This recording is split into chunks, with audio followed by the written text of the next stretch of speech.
To this day, scholarly debate continues as to whether Scipio heard inner voices, and whether divine revelations really descended upon him. But proving either point of view will not change anything in the history of his victories. But the outcome of Scipio's life journey is discouraging. Exhausted by military campaigns, he left Rome and withdrew to his estate, where he died 2 years later. How did the history of the great commander begin?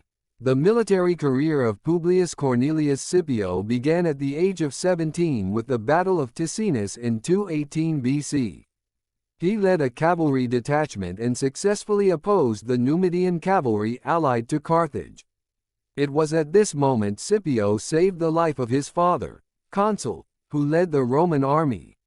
He publicly recognized his son as his savior, which promised the young man extraordinary honors.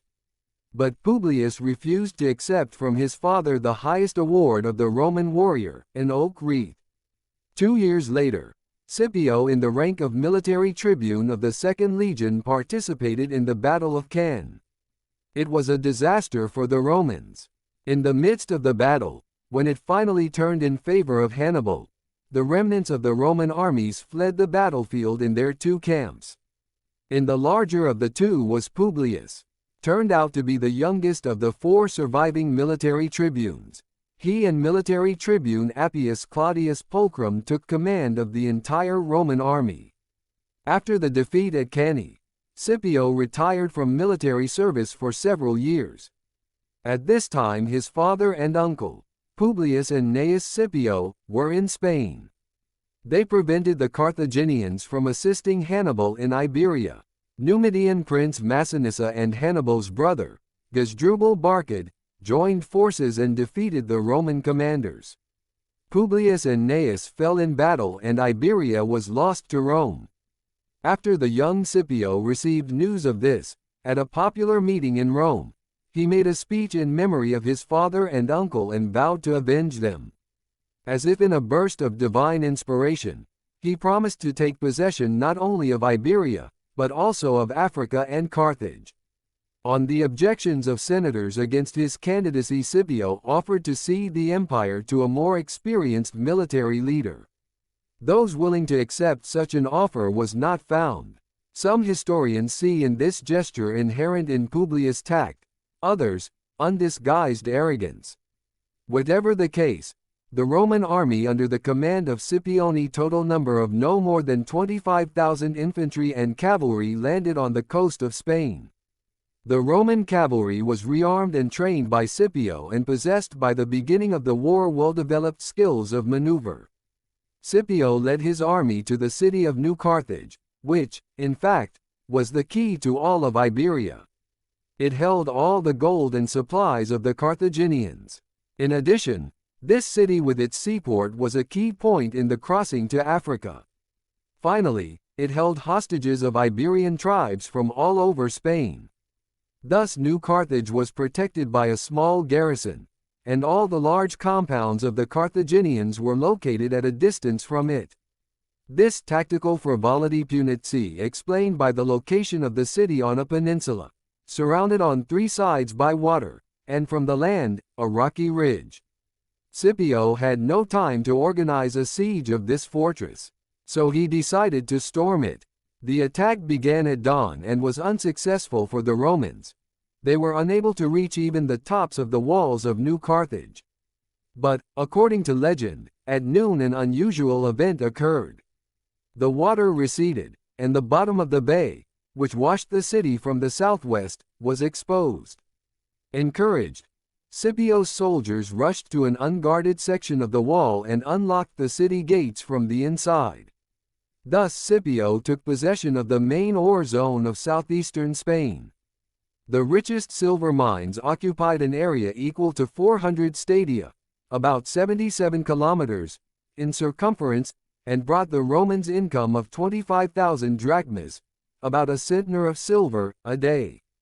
Titus Livius says that Scipio, after capturing New Carthage, returned to the citizens all their property that had survived the looting. The commander's magnanimity toward the Spanish hostages is also known. They were guaranteed freedom without ransom, and captured women from noble families, he provided a reliable guard. Scipio was particularly impressed by the return of the girl presented to him to her father and fiancé with rich gifts. With this diplomatic move, Scipio, according to Niccolò Machiavelli, conquered Spain with more than arms. Militarily, this victory turned the tide of the entire campaign in Rome's favor. Scipio's next victory was over the forces of Gasdrubal. Seeing that the side of Rome go to the powerful Spanish leaders, Gasdrubal decided to take the offensive in the Pyrenees. He wanted to regain the strategic initiative. To prevent Hannibal's brother from breaking through into Italy, the Romans overtook the Punishers at the town of Becula in the Castellan district in the upper reaches of the Baetis River.